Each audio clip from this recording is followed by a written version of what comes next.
secret rebel base. They needed a game changer. Pieces of the Sky Ripper had surfaced. Renato knew that using it could go catastrophically wrong, but he was sure he could figure out how to use it safely. Also, a temple had risen out of empty desert, as tempting as it was to explore ancient mysteries. There was a war going on, and also, his old friend Lupino needed rescuing. Of course, Renato had a pretty strong suspicion that Lupino had betrayed the rebellion. But could Renato really leave an old friend to the Ravens?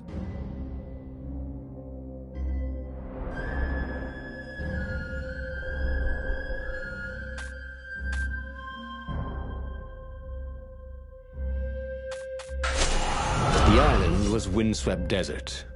No one went there except ostriches and ostrich hunters.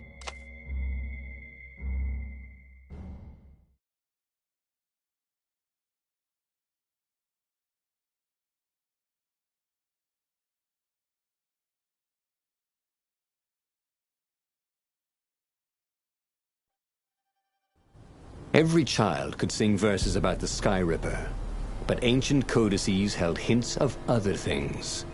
A stone that ate souls, a ruby that drank blood, a jewel only a righteous man could give away. Were all these things the Iblis stone? Long hidden in a buried temple? Another ancient item that was only resurfacing now? Drawn up from the deeps by the Emperor's horrific rituals?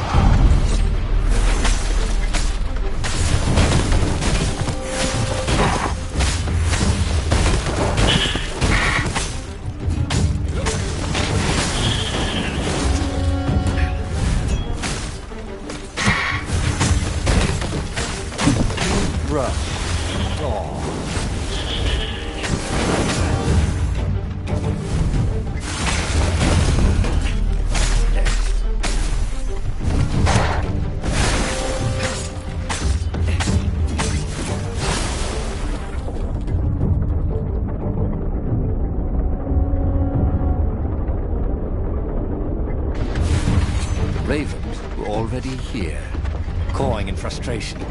They were still searching for a way in. Good. And he hadn't come too late.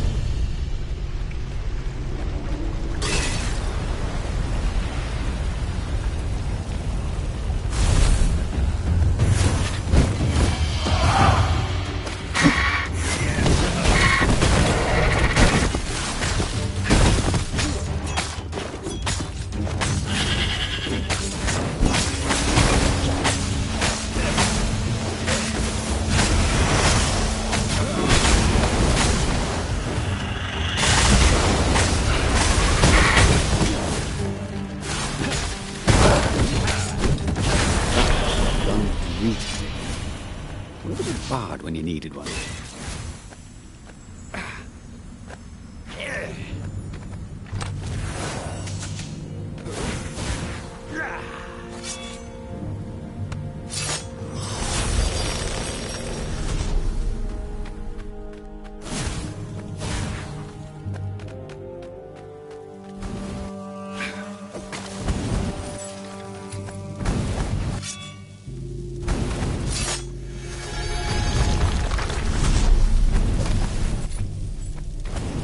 Can't really reason with an energy ball, he thought.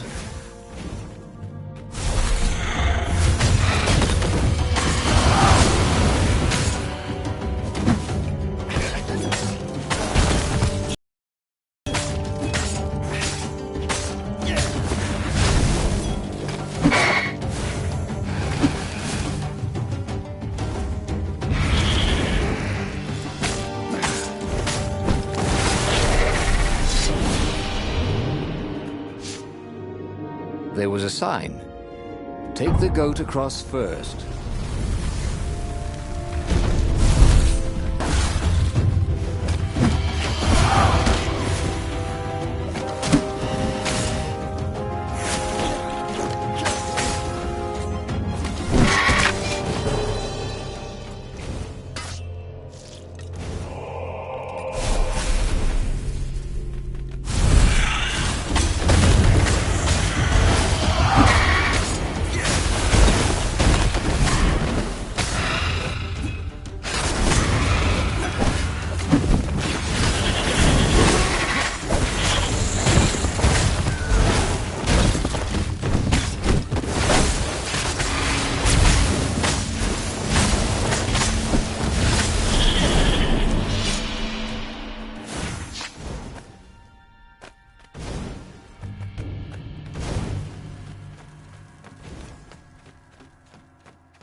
Renato was running out of ideas. Zenobia loved him to death. The Sky Ripper destroyed everything. And Lapino was a filthy traitor. Using a stone named for an evil god seemed, unwise. What else was there?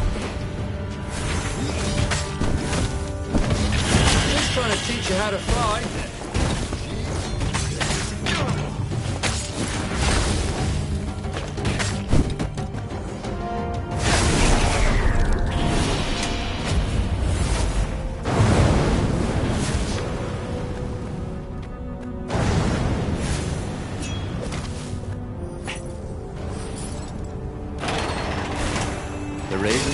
Could not get past this point. Obviously, the temple builders knew how to deal with tomb raiders.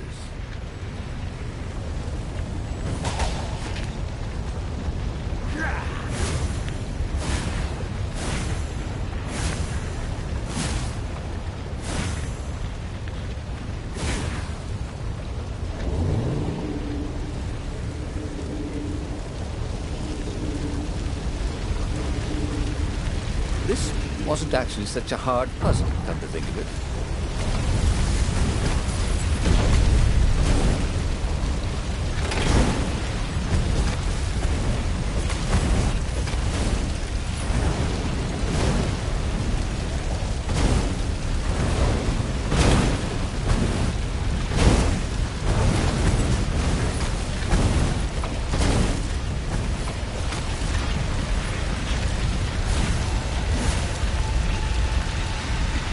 It was a stone of the purest blackness.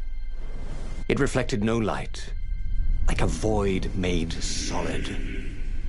Nervous, he picked it up.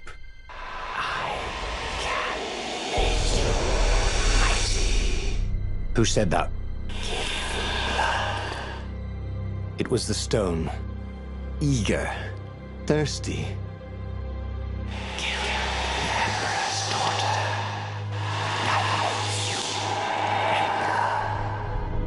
That seemed tempting and terribly wrong. Zenobia was the Emperor's greatest general and a potent witch. But they had been close once, and Renato wasn't sure he really wanted to be Emperor. Why not capture the core of Sky Ripper instead? It was the eye of a lost god torn out by the Transcendent Emperor to power his greatest weapon. "Not the core," said the stone anxiously.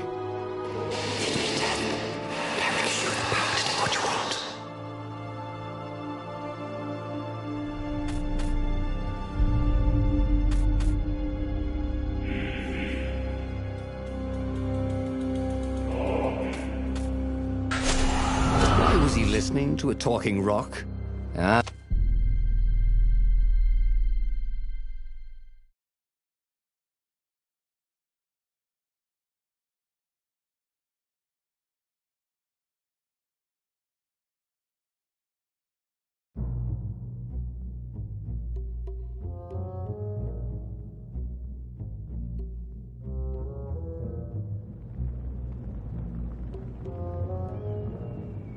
As he blew black crystal in his gauntlet, Renato had a sudden vision. Charred fields covered in dead ravens below a black sun. Was it the time of the lost gods before the Transcendent Emperor? Was it the future? Feed souls, it whispered. Take the power. He could feel the stone's hunger for souls. Its thirst for blood. All right, I get it. This was going to be interesting.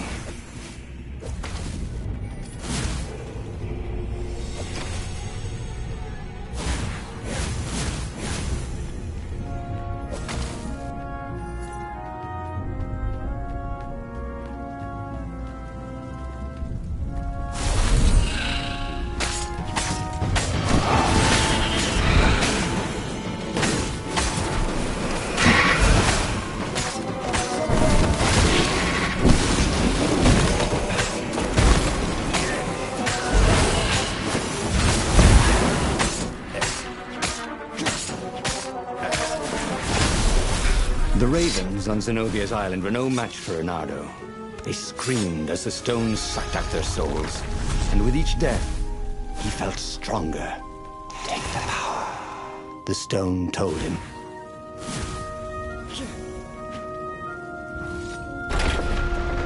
He couldn't do worse with Zenobia than he'd done with the core, could he?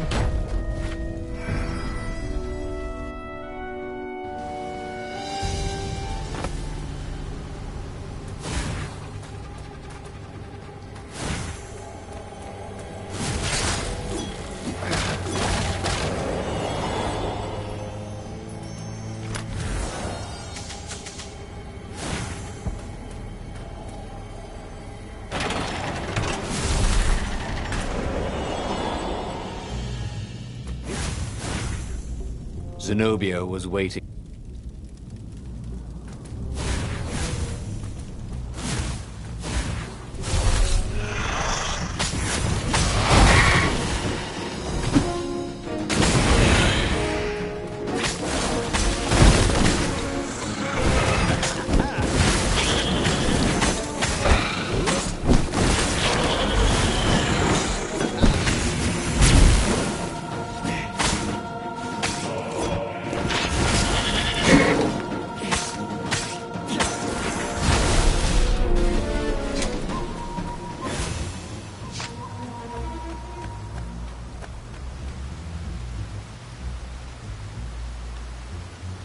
Finally, Renato caught up to her. He had never seen her scared before. At school, she'd been the determined, brave one. Now her eyes were wide, frightened. "Please, no," said Zenobia. "Not that way." Oh, they had been so close once. Could he really feed her soul to his demonic gem? But if he spared her, he would not get the full power of the stone. Oh, how could he be the hero he wanted to be?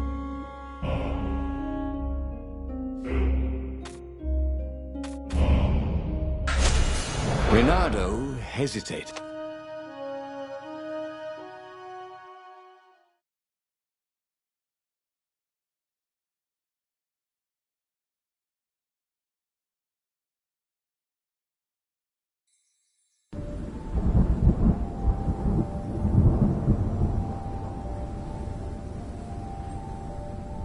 Renato felt a little sick.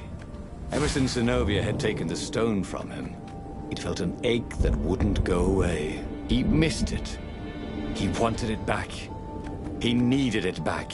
Why hadn't he killed her when he had the chance? She was the enemy. He hadn't even seen her in 14 years. Why had he hesitated? You're a sucker for an empowered woman. Renato kicked himself. Don't make that mistake again.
Zenobia thought the stone was evil.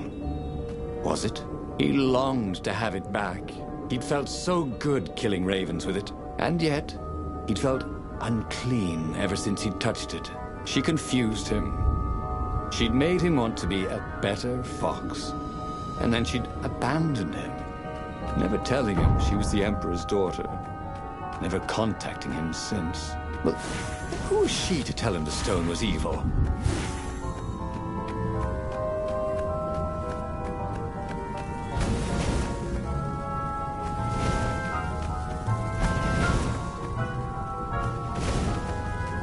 There was an inscription. Praised the sun.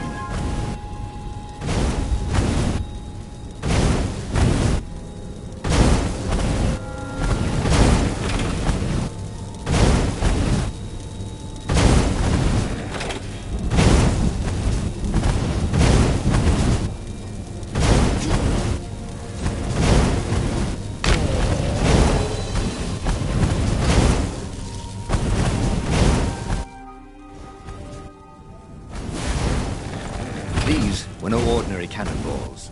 For one thing, ordinary cannonballs were black.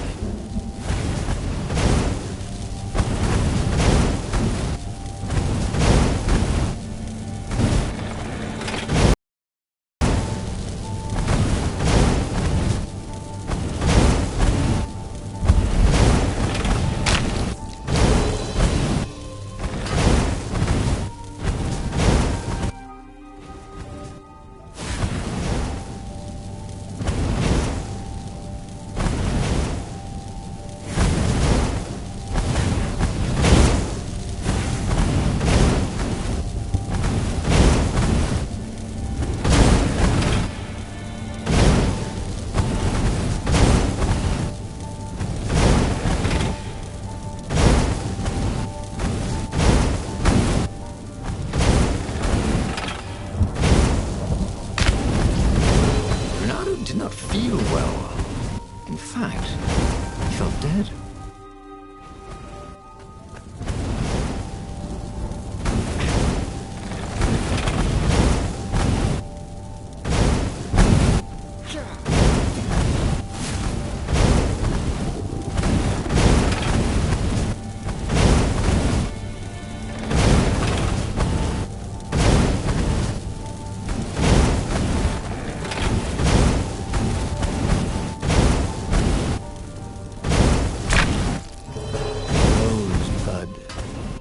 Said to no one in particular as he died.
The scientist's toes were pointing arcane instruments at the stone and looking at it through prisms and reflections. Mine, said Renato as he took back the stone. We need it for science, croaked the toads. So he killed them. He felt better immediately. Smarter, too. Then, a far-speaker toad croaked in something like Zenobia's voice. Renato, leave the stone with the toads. It will swallow your soul. You'll kill everyone you love. But Renato had an army to lead, an empire to bring down.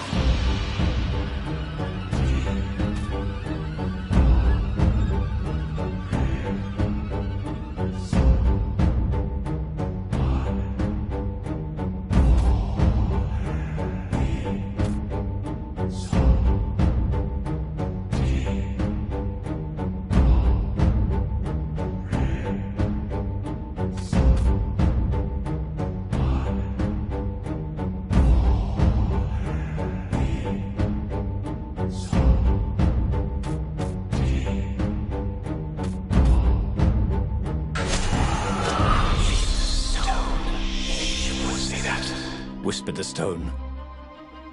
It was right. Wasn't Zenobia the Emperor's greatest general? Wasn't Renato fighting for the rebellion? Of course she wouldn't want him to have it.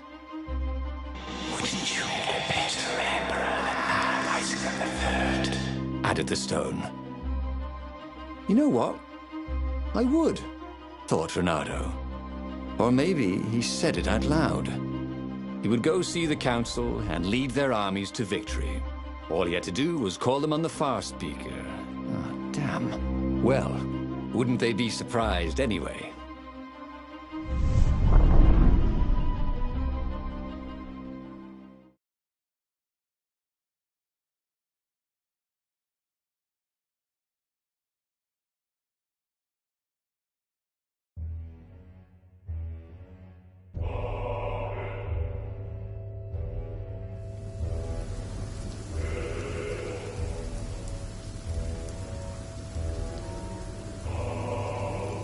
Ah, the ruins. Renato had come there as a kid when it was still the fabulous city of Ubar, before the Emperor's ravens had come to pillage ancient books from its library and destroyed it. Now the rebel council lay hidden beneath the ruins. And between here and there, all these ravens to kill. They deserved it for what they'd done to the city. And the faster we could kill them, the more of a rush they gave them.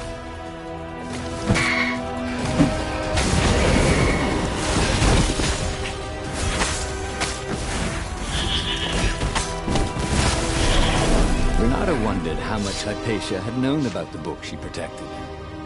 Enough to tell her son to protect it. Enough to tell Renato to protect her son. He'd let her down there.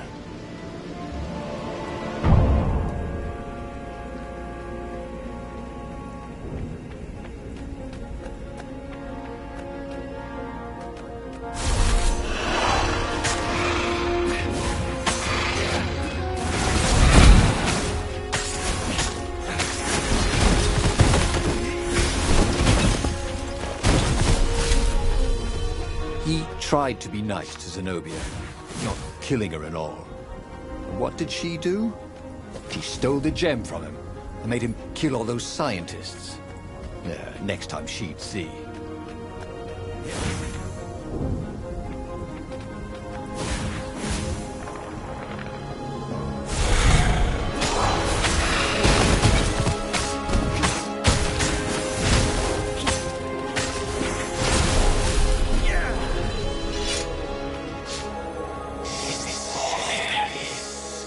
Whispered the stone.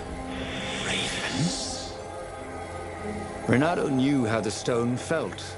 Each raven he killed gave him a little jolt of pleasure. But he could only kill them so fast, and the pleasure wore off too quickly. Hopefully soon he would face a more powerful adversary. Yes, whispered the stone. The more power I possess, the more power I give you. I will make you emperor. But not with a bunch of mangy ravens.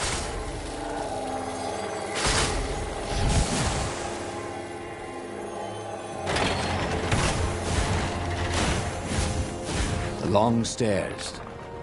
So he was close to the rebel base. Nothing was on fire. So far, so good.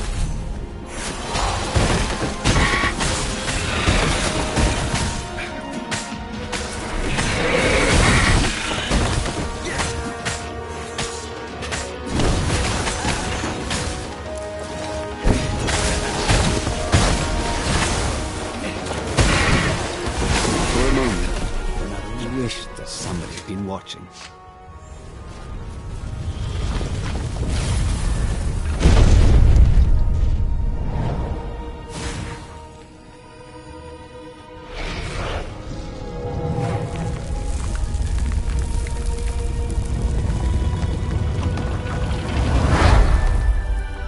As he reached the secret entrance, he was shocked to see Zenobia talking with the council.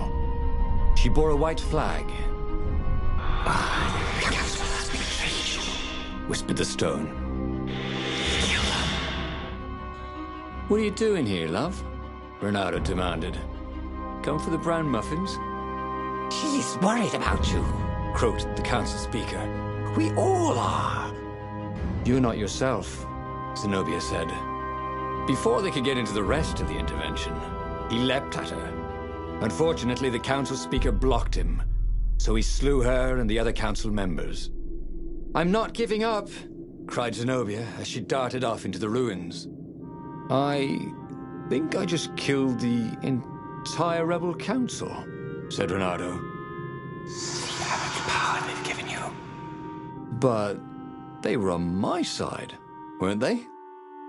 No one is on your side, except for me. He set sail for the fleet. There, at least, there would be enemies to kill.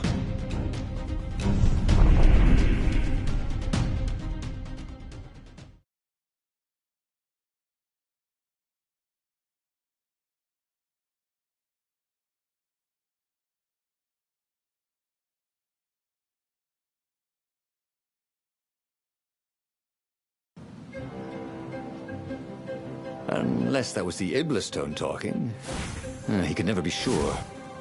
Anyway, who needed other rebels here? They'd only get in the way.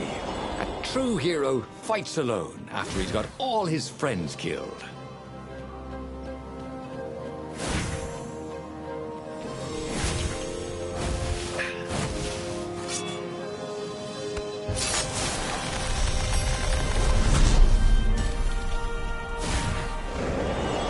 There it was again.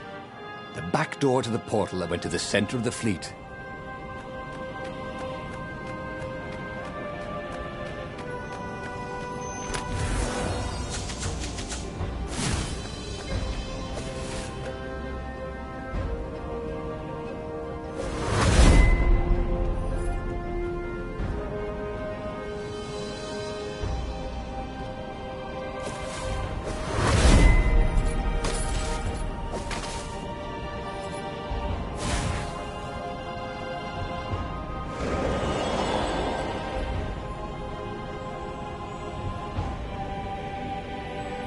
The world was so beautiful. Everything was glowing, breathing, alive. Except, okay, the ravens he'd killed. The wind was alive, like a million fingers caressing his hair. He'd never felt so powerful. He'd never felt so sexy.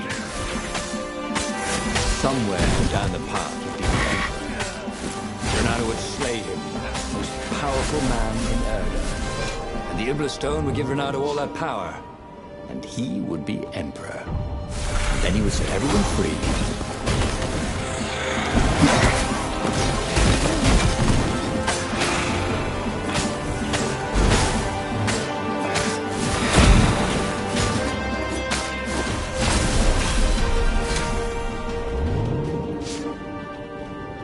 Don't look down, he told himself. Don't look down.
At last, he was face to face with Zenobia.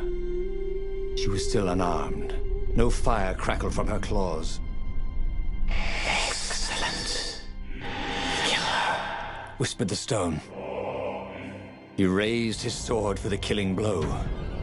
Is this what you really want? She asked. Or is it what the stone wants? Think of the power, Insisted the stone.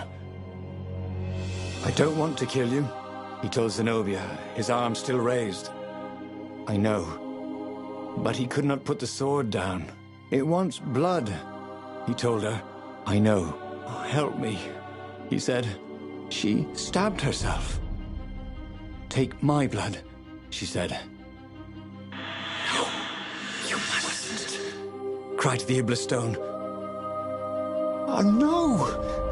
Why did you—" He ran to embrace her, and she plunged her bloody dagger into his heart. "Why?" he said. "We'll be together in the halls of the Valiant," she said. "I love you," he said. "Thank you." And the Iblis Stone screamed, and then it began to glow. It burst into flames. It burned like an ember. And then it was ash that blew away in the wind. And Zenobia and Renato died in each other's arms. He should go back to some of the choices he'd faced before. Maybe there were new paths that had opened up, like those doors he was opening up all over the map that took him to new treasures and around his enemies. And he hadn't learned anything new this time. He'd done the same thing twice, yet expected a different outcome. The book's pages fluttered to the beginning once again, faster than before, and he fell. The clouds parted over the Isles of Boreas. It was time to choose. The rebellion was in trouble. Ravens were scouting for the secret rebel base. They needed a game changer. Pieces of the Sky Ripper had surfaced. Renato knew that using it could go catastrophically wrong, but he was sure he could figure out how to use it safely. Also, a temple had risen out of empty desert, as tempting as it was to explore ancient mysteries. There was a war going on, and also, his old friend Lupino needed rescuing. Of course, Renato had a pretty strong suspicion that Lupino had betrayed the rebellion. But could Renato really leave an old friend to the Ravens?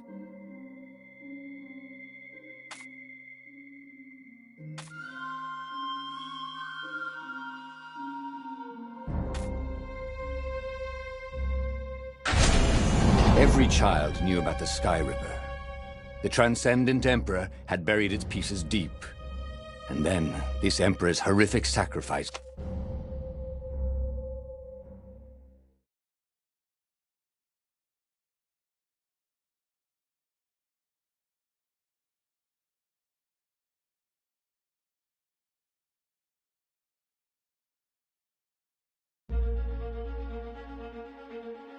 As he set foot on the island, Renato couldn't help feeling a bit curious.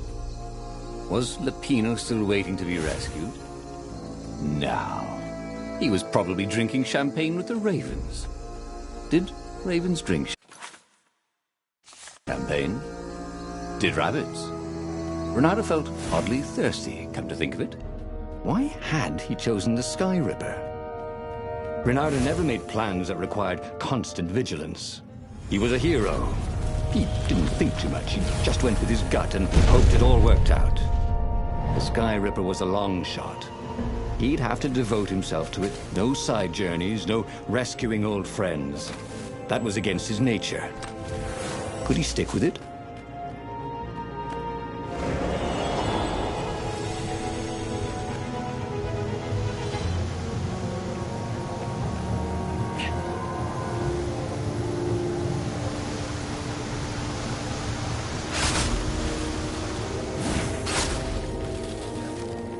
These things could really use a hand.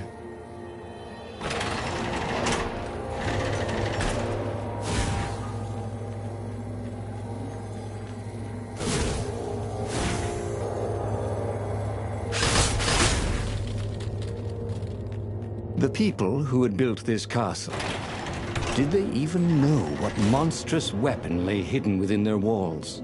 The Sky Ripper could destroy anything it touched, or so the legend said. As the Transcendent Emperor had fought the Lost Gods, thousands of thousands had died. But Renato had been through wars. The only merciful war was a short one. There was an engraving. Maximum capacity, 130 people.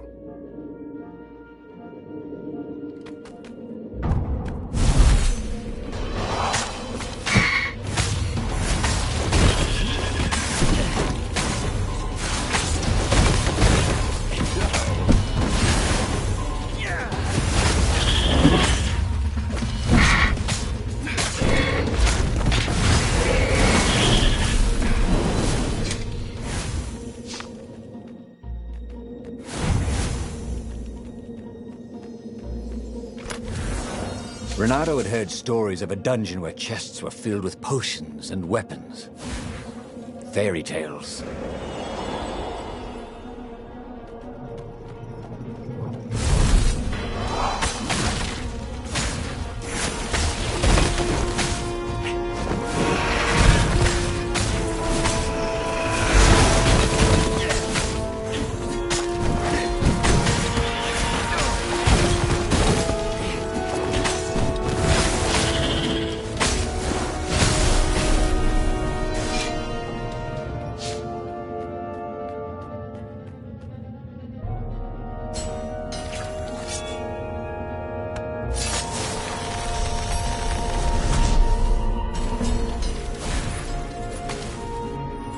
When he was still a thief, Renato had always been attracted to the women with the biggest chests. No, that's not what I meant. To rob.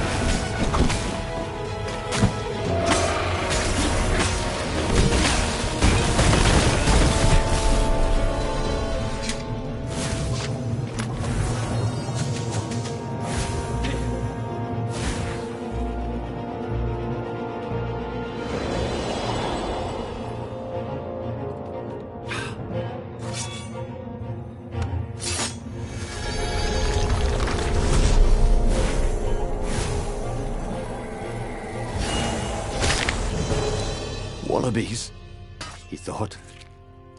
Why did it have to be wallabies?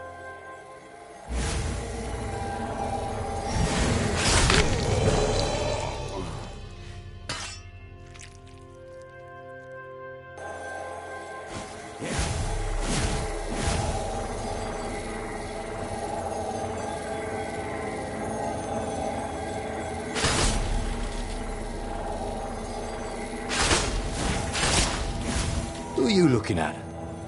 Oh, right. No one.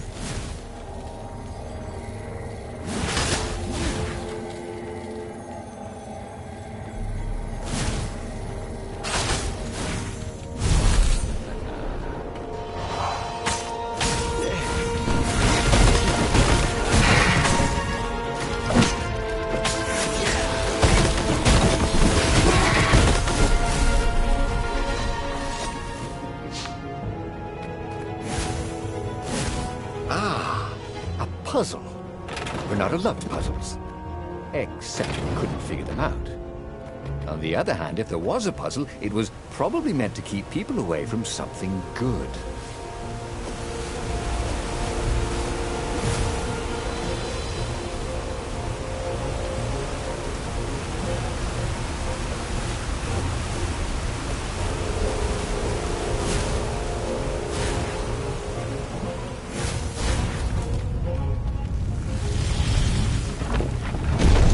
There it was. Skyripper's armature. The stuff that dreams are made of. Engineers' dreams, anyway. The device was intricate. No one alive had the skill to make a thing like it. How was it part of a weapon at all? He'd have to ask a scientist. But first, he'd get the second piece. Skyripper had a heart. A core that had come to rest on the next island. Well, there was another island he could reach. Zenobia had just invaded it with her father's Raven battalions. She must be encamped there still. But fighting Zenobia now, that made no sense at all. He'd already sacrificed one friend to get this armature, was it? He didn't need to hurry to face her. She would find him. It was a no-brainer. He'd sacrificed his old friend Lapino to get the armature. And the armature was useless by itself, only a series of coils and wheels.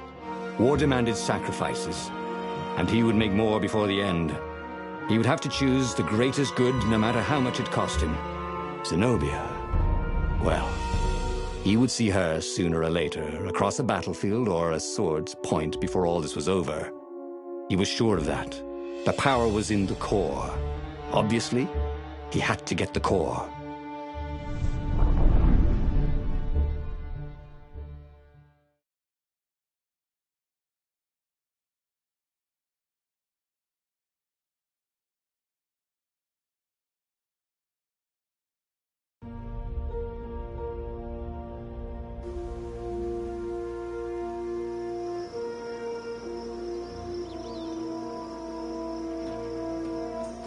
He looked up at the old trees around him.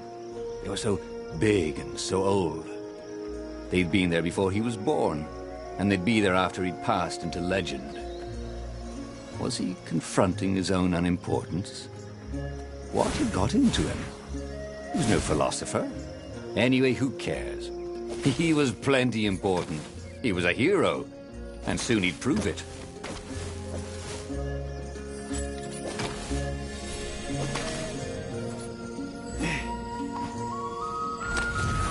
This chest was filled with old concert t-shirts, and something useful.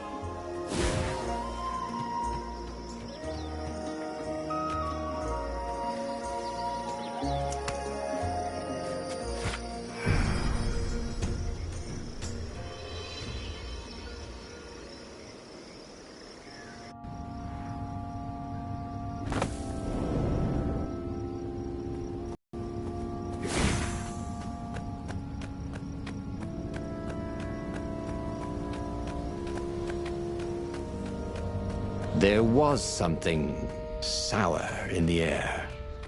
Like the earth had ruptured over something that had been fermenting for a very long time.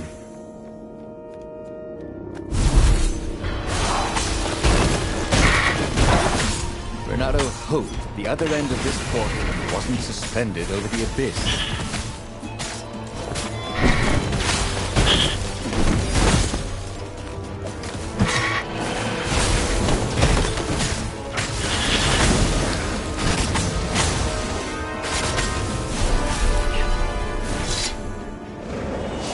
There were fewer and fewer trees. There were only these huge crystalline growths.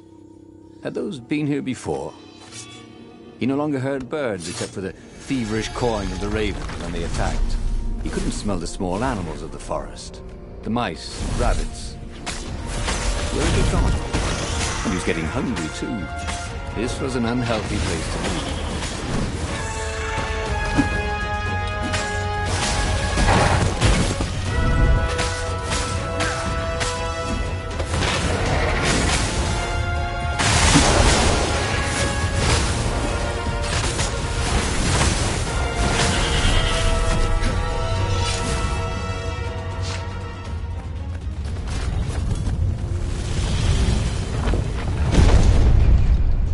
The 20-sided core made him feel physically sick. Once he had sneaked into a temple of the dark arts, and he hadn't liked what he smelt and saw there. This felt like that. As quick as he could, he wrangled the icosahedron into the armature. The wheels began to spin, then glow. The sick feeling quickly spun away. Now he only felt sad. He had lost good friends for this war apparatus. Maybe Lapino wasn't such a good friend. Yeah, that made him feel better. He carried his prize back to the Farfarer. Now, he had to make his next move. There was a key Imperial outpost on the Nexus. If this really was some sort of super weapon, he could use it to wreak havoc on the enemy. And if it wasn't, well, better to know that before the final battle. But maybe he should show it to some scientists first.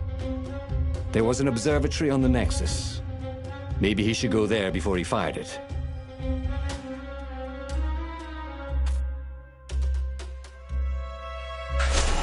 Renato had never been much of a student. At Swordfu School, he'd never read the books, just looked at the pictures. And Zenobia. But weapons he understood. His gut told him that the Skyripper would work great. He would use it to take out the Imperial outpost. And what's the worst that could happen? The thing wouldn't work, and then he'd take it to the scientists, right? Renato actually could think of a few things that were worse. But he would make sure they didn't happen this time. Right? Exactly.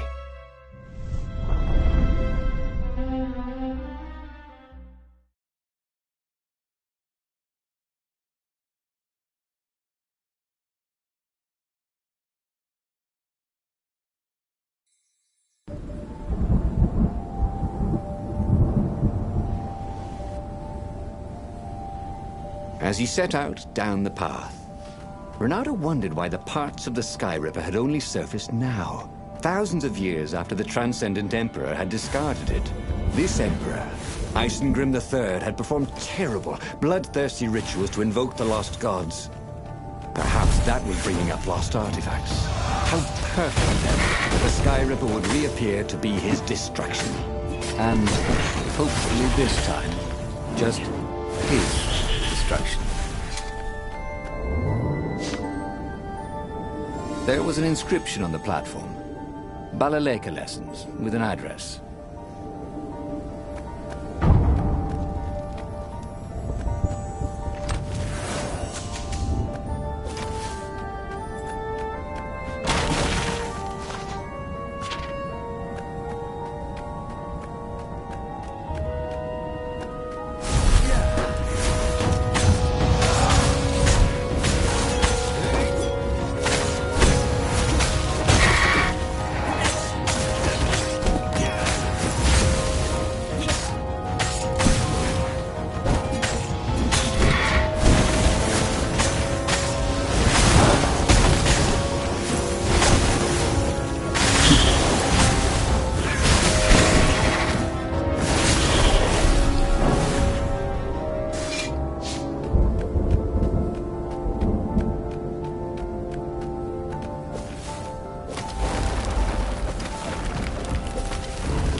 He was tired of slaughtering ravens.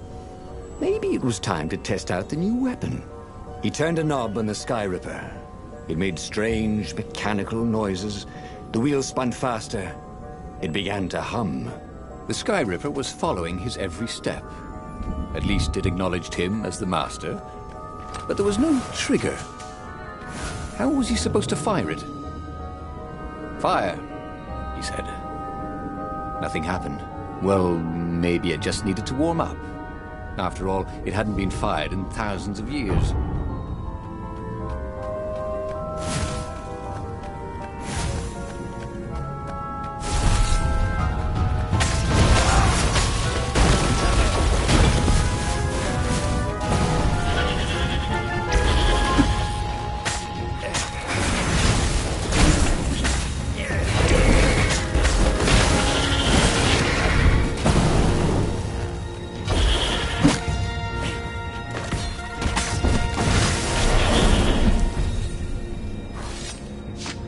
The Sky Ripper was making a whining noise now, and its wheels were spinning so fast he could no longer see them.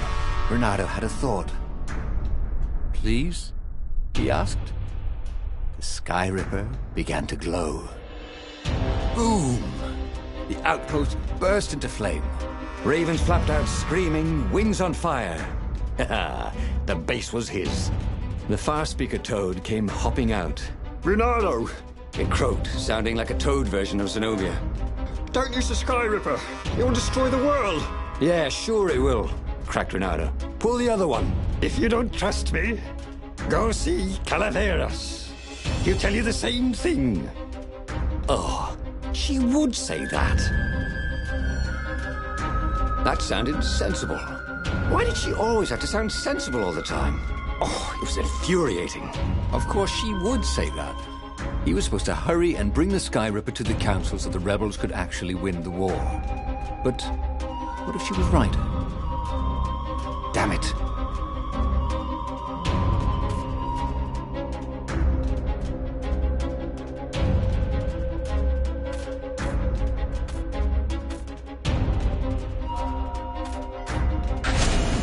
Just this once, he would not let Zenobia get into his head with her logic and her wisdom and her appeals to reason. He was a fox. He'd go with his instincts, and it would all work out like it always did. Oh, he was sounding like a reckless idiot, even to himself. But if there was one thing Renato could never bring himself to do, it was turn back on a decision he'd made.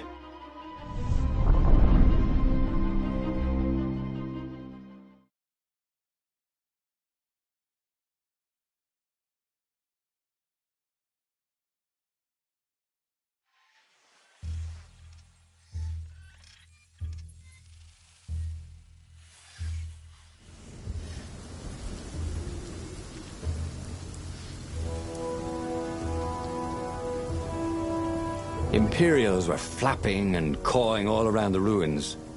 They must be panicking with rumors flying of the superweapon. Maybe they hoped to find and destroy the base before he could put the Sky Ripper into action.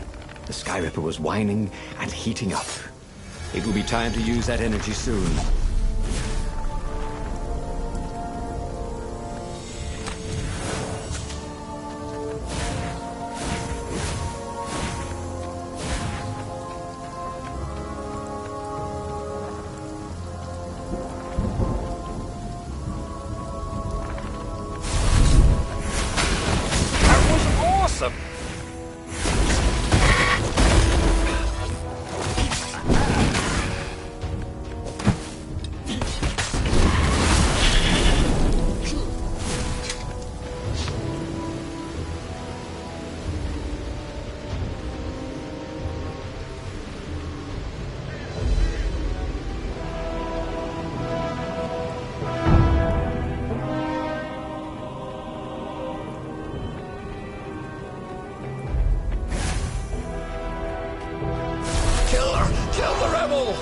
Caught one, Raven. Eat the rebel! Caught another.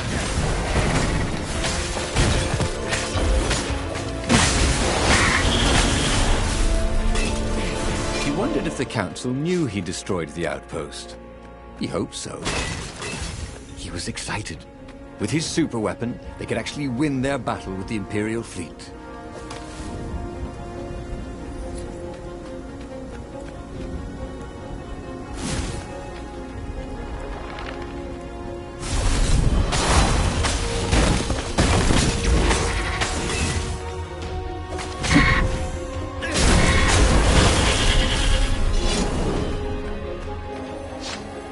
Zenobia talking about? This was a fantastic weapon.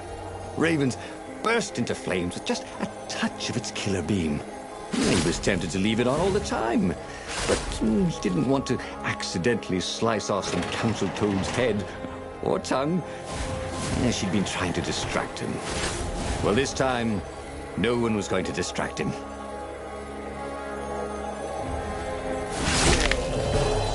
Should have died a pirate, he thought.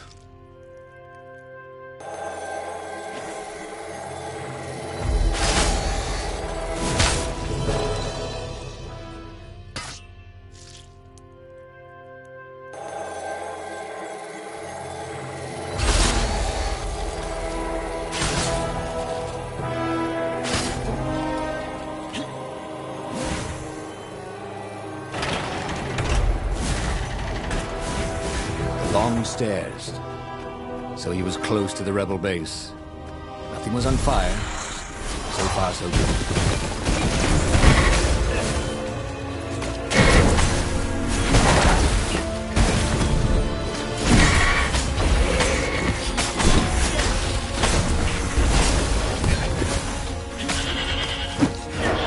Tempted to just stand on the device and let it do all the killing for him.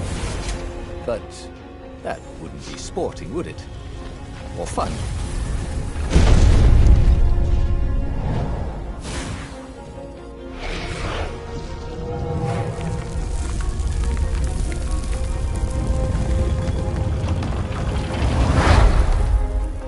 As he headed towards the council chamber, Renato felt everyone watching him. "You've saved the rebellion," said the council speaker.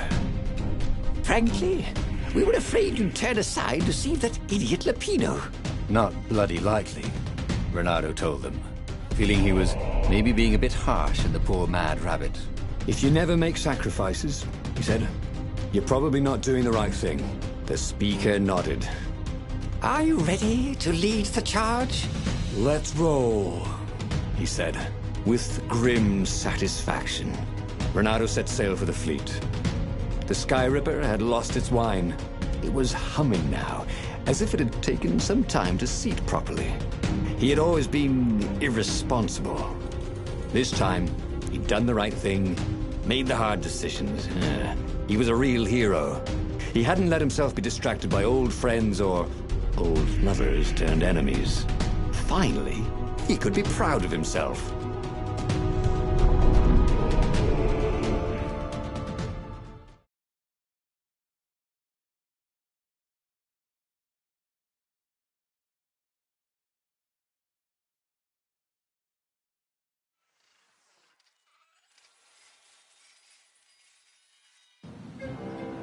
He was ready. So was Skyripper. The Skyripper had a will of its own. It picked out its own targets and set them on fire. Now, this was going to be a short battle. He would set the ships on fire if he didn't need them to get to the Emperor. And he wondered if he'd see Zenobia, or if she'd flee. Wouldn't she be proud of him? At least a bit of respect. He'd become an all-conquering hero. Renato had a feeling that was the back door to something. But what?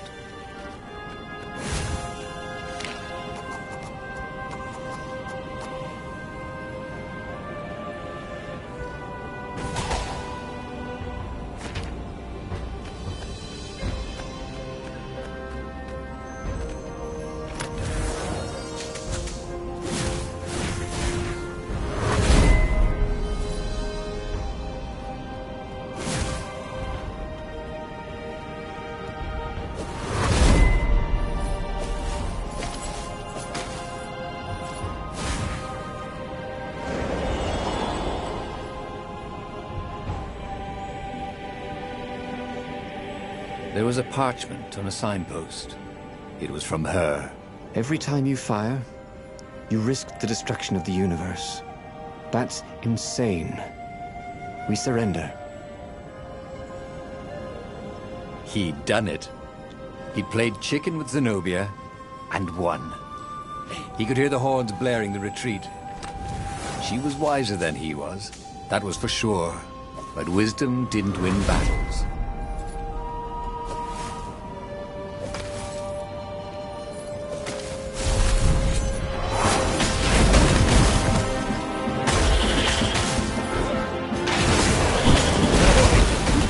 He could travel at night, so long as there were ravens to set on fire.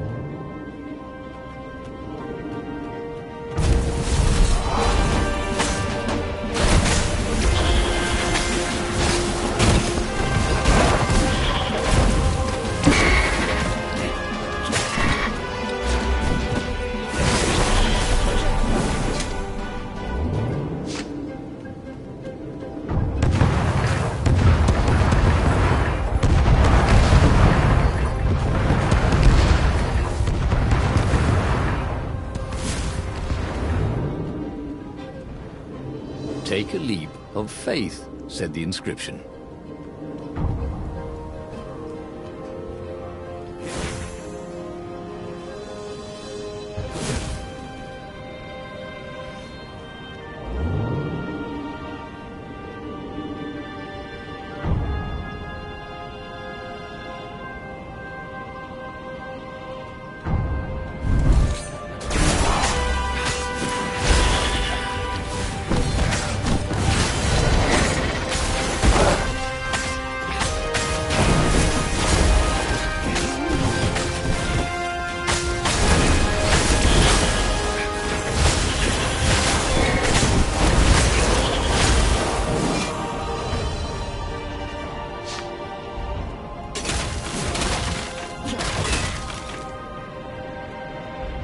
And there was Zenobia, wearing the white robes of surrender.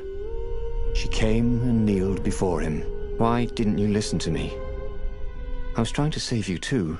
You're the enemy, you said. I was never your enemy, Renato.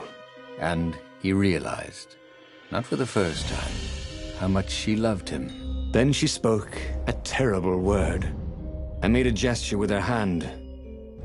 She stopped moving, covered in frost, and he wondered why she'd frozen herself. Then the Skyripper froze, and then, for a moment, he felt very cold and discovered that he couldn't move.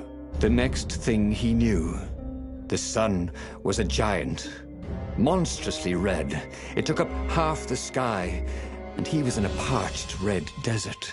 And then he was on fire. He should go back to some of the choices he'd faced before. Maybe there were new paths that had opened up, like those doors he was opening up all over the map that took him to new treasures and around his enemies. And he hadn't learned anything new this time. He'd done the same thing twice, yet expected a different outcome.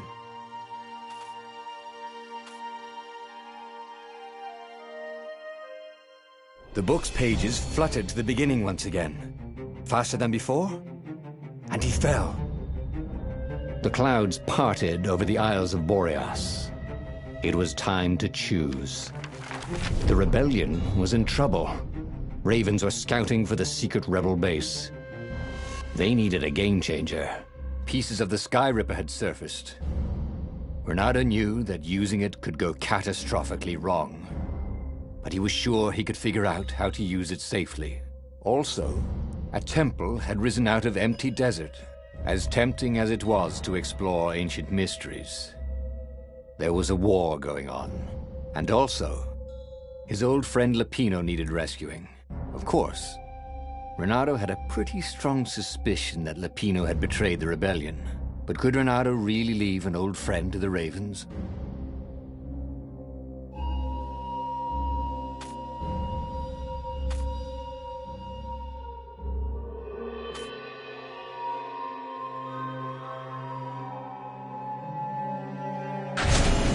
Every child knew about the Sky Ripper. The Transcendent Emperor had buried its pieces deep. And then, this Emperor's...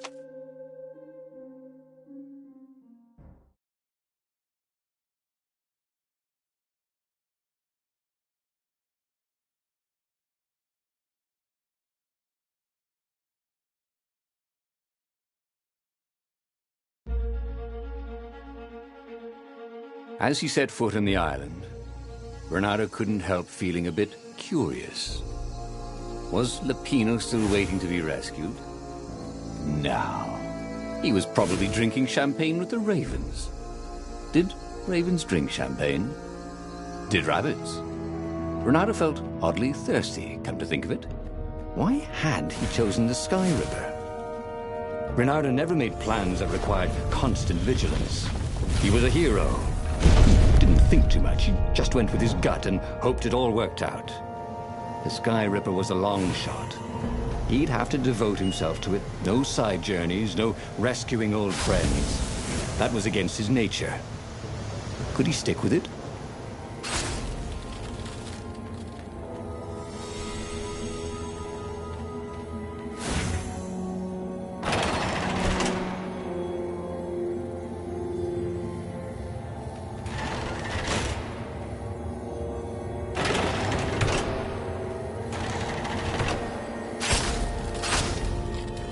He blinked. The people who had built this castle, did they even know what monstrous weapon lay hidden within their walls? The Sky Ripper could destroy anything it touched, or so the legend said. As the Transcendent Emperor had fought the Lost Gods, thousands and thousands had died. But Renato had been through wars. The only merciful war was a short...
What's for dinner, he thought. I hope it's not broccoli.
convince a firewall you're its friend.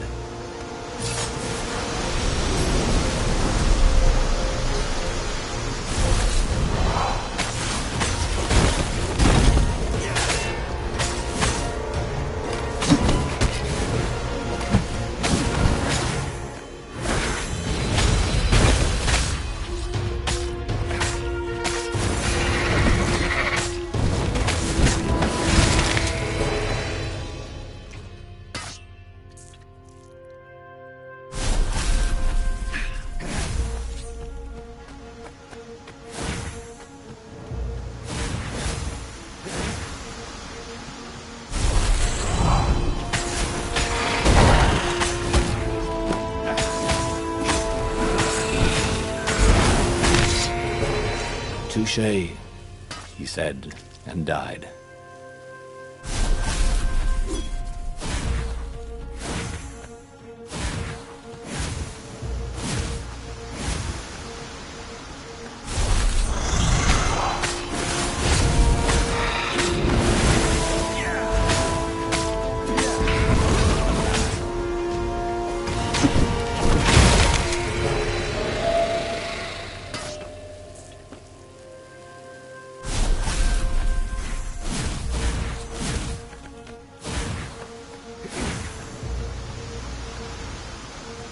Right, who wants to die first?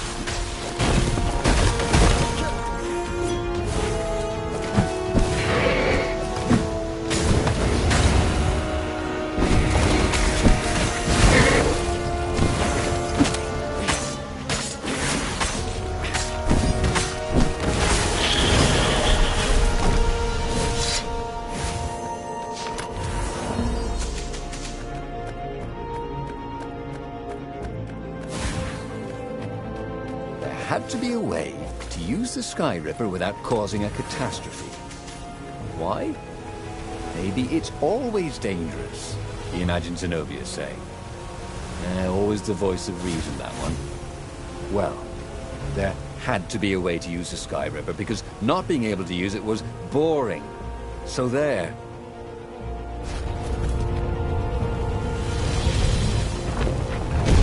There it was. Sky Ripper's armature. The stuff that dreams are made of. Engineers' dreams, anyway. The device was intricate. No one alive had the skill. How was it part of a weapon at all?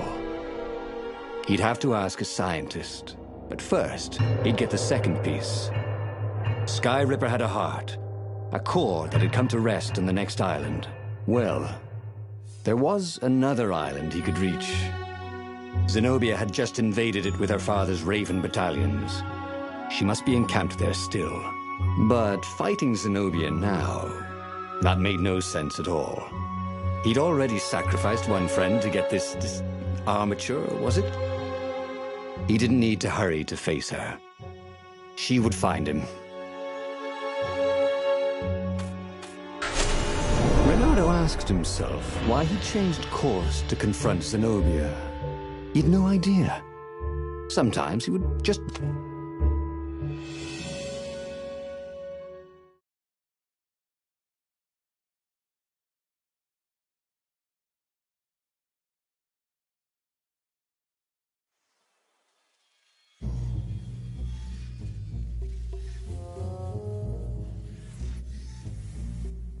The truth is, though, he wanted to see her, wasn't it? It had been a dozen years since Swordfu School. He'd followed every rumor about her, every scrap of news. Not that he still loved her. After all, she was his enemy. No, it was solely because, know your enemy. All right, maybe he should stop pretending. He knew exactly how she felt about him. But their love affair always ended with a tragic death. Unless, maybe he could find a way to dodge tragedy. Surely he could, couldn't he?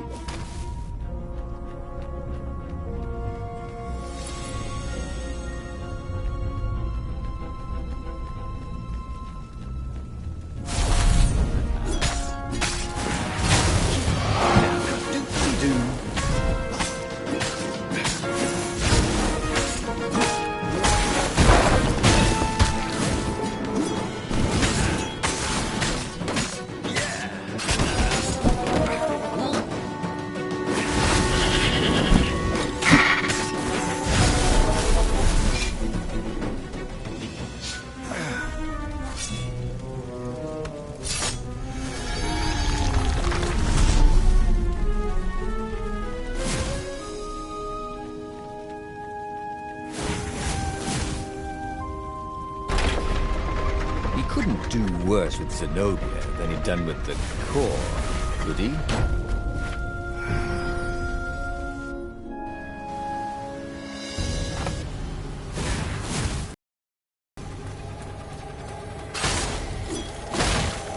Hey, how do you tell if someone's far away or just really small?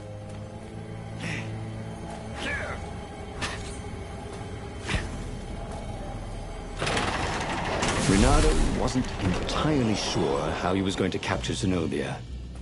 She'd be expecting him. And he didn't have Lapino to cook up a clever plan. Why was it again that he hadn't got the core? Maybe because the results tended to be disastrous. These streets were familiar. The Swordfish School was closed now, and he had been down that street 1,000 times. He knew that pub. He knew that alley. He knew the alley behind it much too well. No wonder Zenobia had chosen to invade this island herself. Renato slinked through Zenobia's ship, making no sound at all. Where were her guards? Finally, he reached her bedroom. She was curled up on her bed. Oh, he'd forgotten how beautiful she was. How sleek. How soft. He tapped her on the shoulder with his sword. She vanished. And he suddenly noticed he couldn't move except his mouth. That makes no sense. It's a trap, Shouted the Emperor. I'll meet you at the outpost, and I'll bring my interrogators. If Renato came face to face with the Emperor, maybe he could assassinate him. But maybe it would be smarter and safer to turn Zenobia against her father.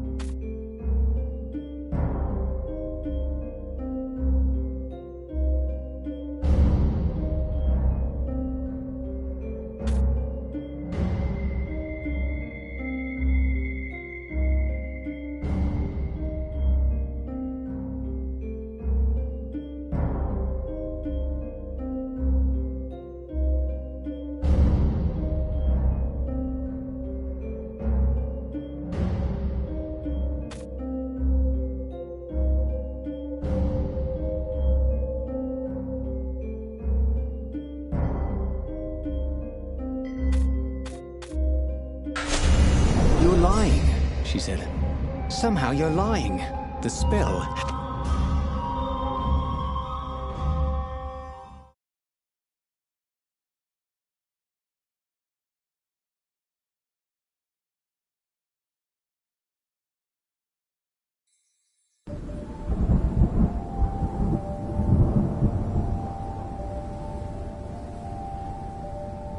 It was a short, safe landing. At least this part of the Nexus hadn't changed too much. Zenobia had been taking him to the Imperial outpost. She'd never expect him to go there by himself. Well, maybe she would. You never knew with her.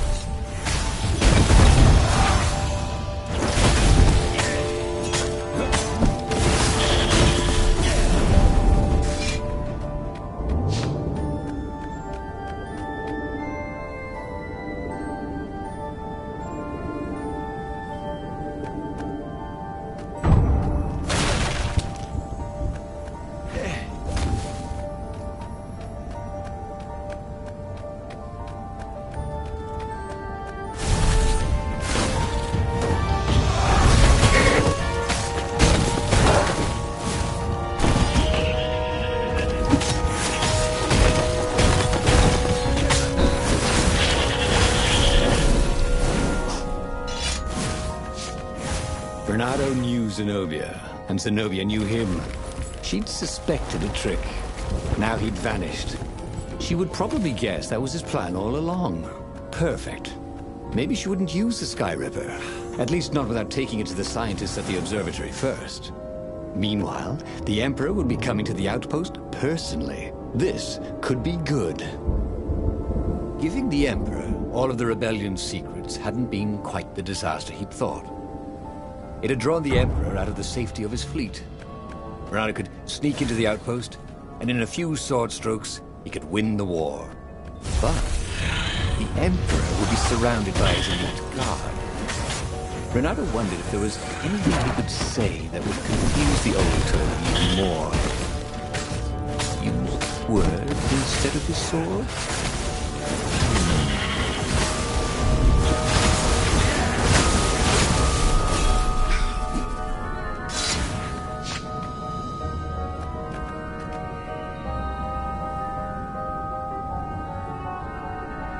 Renato was face to face with the Emperor's bodyguard. They looked very tough, but the Emperor held them back.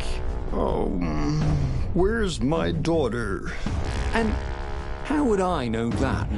Renato grinned at him. She lured me here so that you could kill me, didn't she? Ah, don't be ridiculous, said Renato, trying his best to sound convincing. She loves you. Oh, I knew it. The rabbit told me I couldn't trust her. The Emperor hopped out the door. His phalanx of bodyguards retreated carefully. Renato heard someone call, "Arrest her!" as they left. Well, that's a job well done, thought Renato. Now the fleet will be in all sorts of disarray. But maybe he could find her in the mountains. She always used to go to the mountains to hide from the world. Maybe he could even turn her against her father. Or maybe he could reap the benefits of the chaos he had sown. It was time to report to the Rebel Council, and then launch the attack on a divided and very confused Imperial fleet.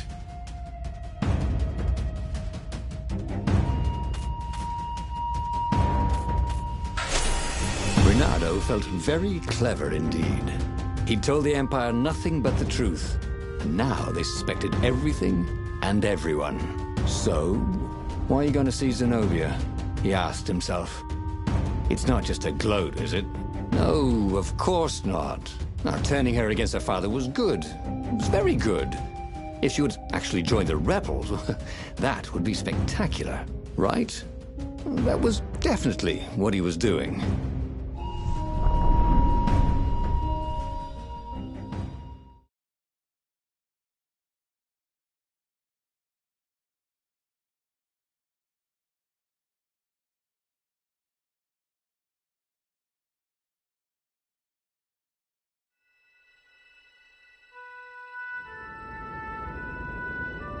He wondered if he should have just told her the truth about her father.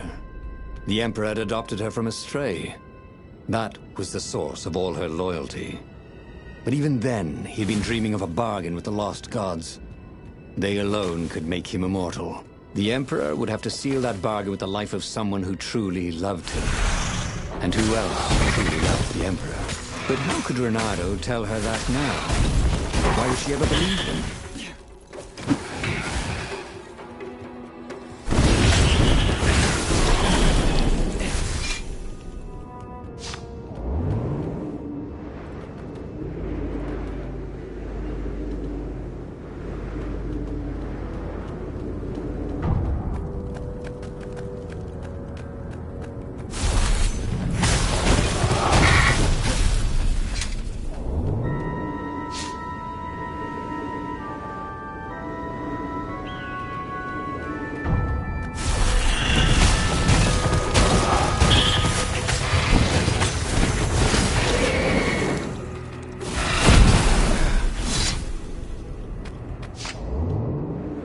The funny thing was, she should have trusted him.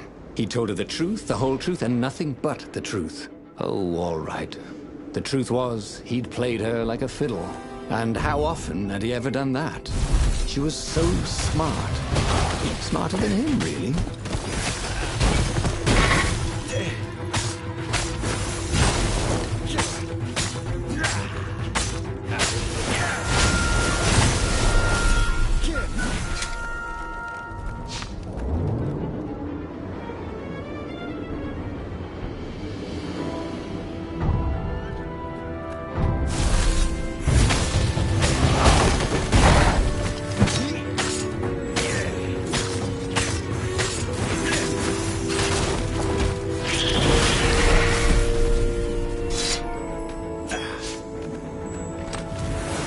chest that shiny deserve to be opened.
Renato had given away the location of the secret base.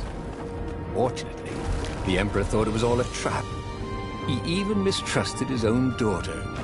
Renato couldn't have done better if he'd planned it.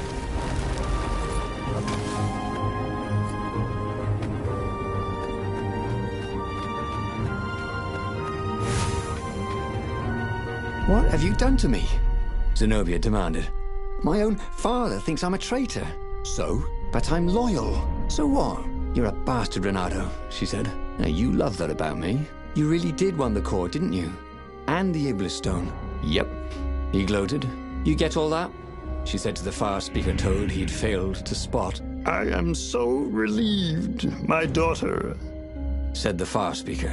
And Zenobia got into her ship and flew off. Damn it.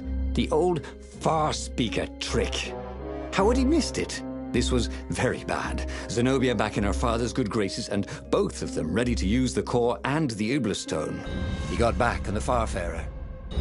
Briefly, Renato thought of fleeing. The odds were surely against him. Never tell me the odds, he told himself. Odds confused him. He preferred to trust his gut. And so he sailed on to attack the fleet. Alone, if necessary.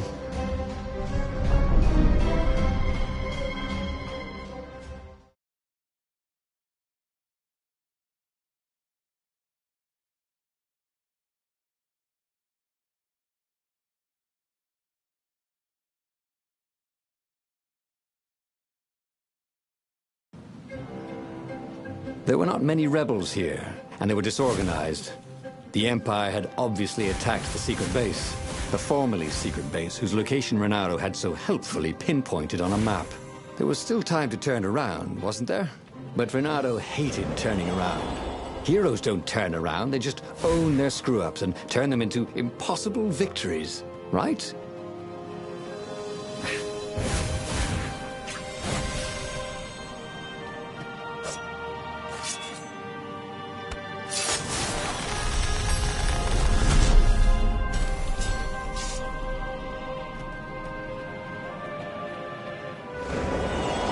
There it was again.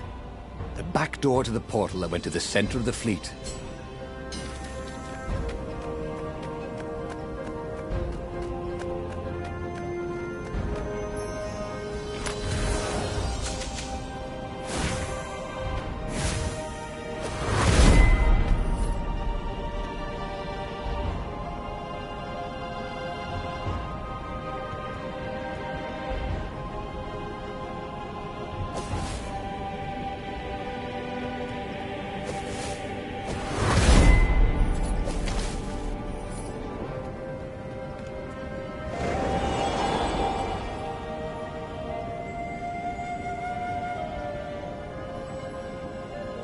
was, Renado's personal battle was going fairly well.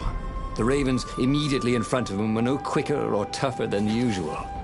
Where was the power of the core, blasting him off into the abyss? And where was Zenobia? She must be up to something. But whatever it wasn't his problem. Not yet, anyway. It was all going surprisingly well.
Soon he'd confront the Emperor. Again. This time, he'd make an end of him. He'd screwed up last time, but he had a good feeling about this time.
At last, he came to Zenobia and the Emperor. She was sealing up a kind of squat coffin, banded with lead. So glad you're here. Croaked the Emperor. You will be witness to my final victory. That's creepy, Dad, said Zenobia. But thank you. Because of your shenanigans, we tested the core. It's really unstable. It could have blown us all up. It could, said Renata, a little frustrated that she'd figured it out. Anyway, we already destroyed your secret base, so we don't need a super weapon. We're just going to bury it. Do we, torture you? Or give you a medal? Sometime later, Renato got an invitation to attend the Emperor's ritual sacrifice of his daughter. They took him out of his dungeon cell and gave him all his medals to wear. A little while after that, the lost gods returned, and the sun went black, and the Emperor ate his soul. He should go back to some of the choices he'd faced before.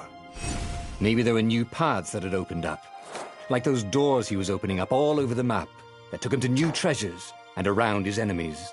And he hadn't learned anything new this time. He'd done the same thing twice, yet expected a different outcome.